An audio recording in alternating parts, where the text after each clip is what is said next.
भाईजान मैं नहीं रहना, नहीं जो मसला आप क्लियर कर ले। नहीं यार मैं नहीं रहना यार, नहीं जल्दी जल्दी कपड़े वेच पाओ। चलो यार, एक तो मैंने फोन है लेकिन आज मैं फोन किसी दा भी नहीं सुना। बिस्मिल्लाहिर्रहमानिर्रहीम। अस्सलाम वालेकुम नाज़रीन, welcome back to my new vlog. कैसे हैं? उम्मीद करता हूँ कि आप सब ठीक होंगे। अल्लाह के फजल करम से आज क्या करते हैं व्लॉग शुरू। जैसा कि आपको पता है कि आज है जी जुम्मे का दिन, मुबारक दिन है। तो जल्दी जल्दी से नहाते हैं, तैयार होते हैं, रेडी होते हैं, तो चलते हैं जुम्मे पर। लेकिन अभी नहाते हैं, रेडी होते हैं, रोटी खाते हैं, फिर चलता है हम जुम्मे पर।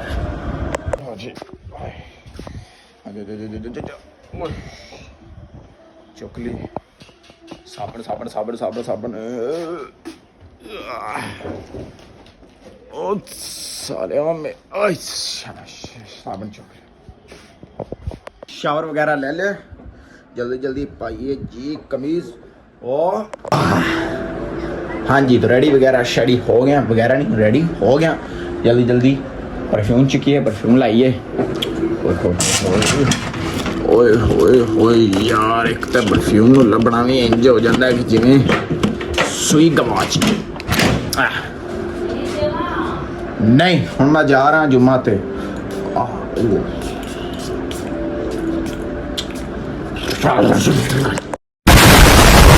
अच्छा यार ना, मैंने ना एक गल दी नहीं समझ आ रही। अगर किसी भाई ने सोशल मीडिया ते वायरल होना है या कोई नाम बनाना हो या कोई इज्जत बनानी हो ना, तो किसी ने तस्वीर ना छिके, किसी ना बड़े स्टार ना मतलब वीडियो ना बनाया या किसी ना तस्वीर ना छिके, क्योंकि यार वो अपनी मेहनत ते अगे आए, अपने दम ते अगे आए। वो वीडियो तस्वीर ना छिकेगा उनका कोई फायदा नहीं।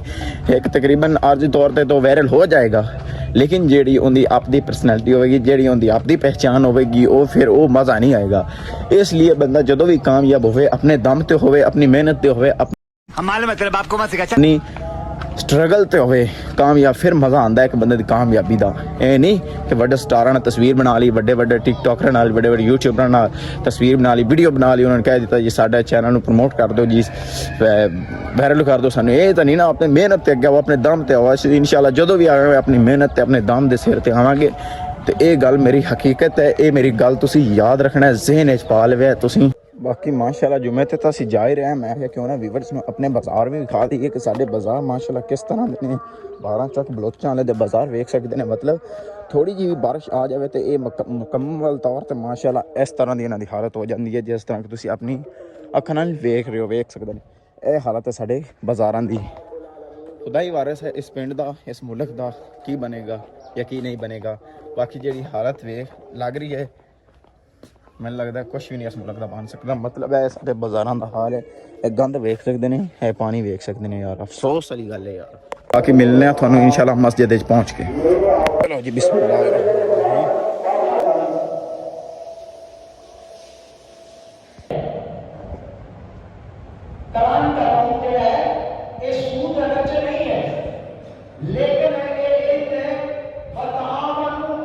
हाँ जी फ्रेंड, अभी हमने जुमा पढ़ लिया है, तो देख सकते हैं बाहर निकले कि हमारे सामने खड़ा है जी टोल के सिराला, जो कि बहुत मशहूर है। इधर है जी हरून भाई, इधर है मसेर हमारे। अस्सलाम। और जी इनमें से आपने बताना है बड़ा कौन है और छोटा कौन है। दोनों ने बहुत तरक्की की है माशाल्लाह, काफी मेहनत की है। तुमने बस चोरी पट्टे वड्डे हैं सारा पे। ये केले इन्होंने अपने पास ही रखे हुए हैं। हाँ जी, हाँ जी। और ये भाई से हम बात कर रहे हैं कि आप जो वो तो तुमसे नहीं कर रहा, तुम मुझसे कर रहे हो। क्यों बॉस है तू नहीं गल कर रहे हैं? नहीं कर रहा भाई जान। तेरा सिर वेख रख स्कूटर तो टोरू अभी जिमें तेरा सिर है तो माशाल्लाह दो बंदे सारे केले खा जाओगे। जी फ्रेंड जुमा पढ़ लिया, दोस्ताना गपशप मारी है, तकरीबन बातचीत की थी दोस्ताना। हम जा रहे हैं घर। तकरीबन गर्मी काफ़ी पै रही है यार, इतनी गर्मी व्लॉग बनाना कोई आसान गल नहीं है। तो जल्दी जल्दी पहुँचने हैं घर।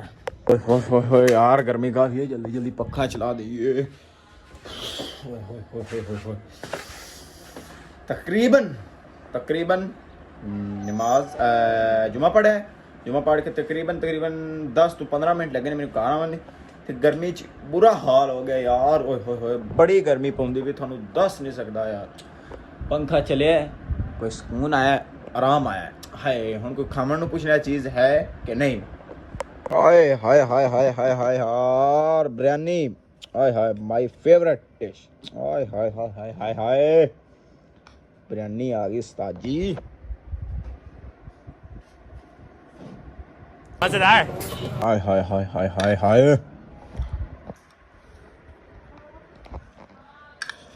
हाय हाय। हाँ जी, प्लेट खाली कर दिया, तकरीबन थोड़ा जब बचा, लेकिन कोई गल नहीं, पानी वगैरह पी रहे। शुक्र अल्हम्दुलिल्लाह। कमाल हो गया उस्ताद जी।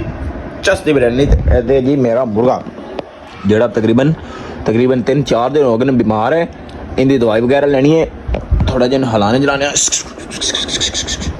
हैं। तू तो फिट फाट निकलिया, तू तो भज गया अगे लग के मेरे। आउट हो जा, आउट हो जा, मैनू गुस्सा आ जाए, मैं मार देने तेन। आउट हो जा, मैं तेन कह रहा। चुप कर बे कुत्ते।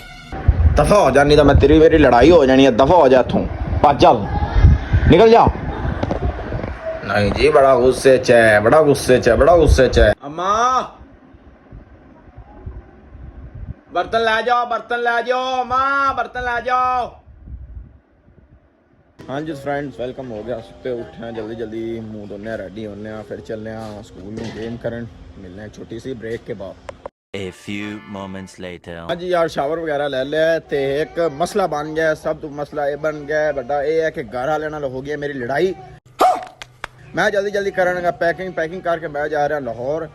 लड़ाई जिंदे नाल हो रही है तुहानू मैं दस नहीं सकता, क्योंकि मजबूरी होंदी, नहीं दस सकता। मैं जल्दी जल्दी अपनी करना पैकिंग करके मैं जाना जी लाहौर, क्योंकि घर वाले नाल आज हो गई है लड़ाई। आज नहीं मरना। जल्दी जल्दी कपड़े वेच पावो, चलो यार। एक तो मैनू फोन है, लेकिन आज मैं फ़ोन किसी का भी नहीं सुनना, क्योंकि बस आज अखीर है इस उत्ते।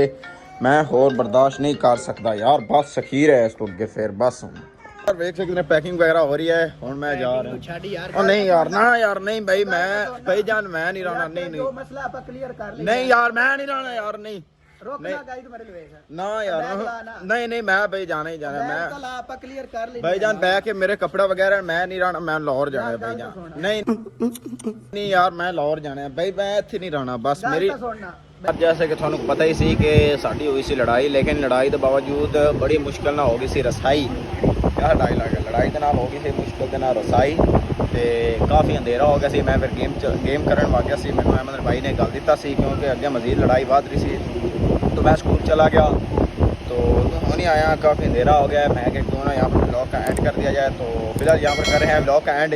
इंशाल्लाह नेक्स्ट ब्लॉग में ज़रूर मिलेंगे। जो इससे अगला ब्लॉग होगा इंशाल्लाह बहुत ही मज़ेदार होने वाला है। तो यहाँ पर कर रहे हैं ब्लॉग का एंड। इंशाल्लाह नेक्स्ट ब्लॉग में ज़रूर मिलेंगे। वीडियो अच्छी लगे तो हमारे चैनल को सब्सक्राइब कर दें, लाइक कर दें। तो हमें दे इजाज़त, मिलते हैं अगले ब्लॉग में। तब तक के लिए खुदा हाफिज़।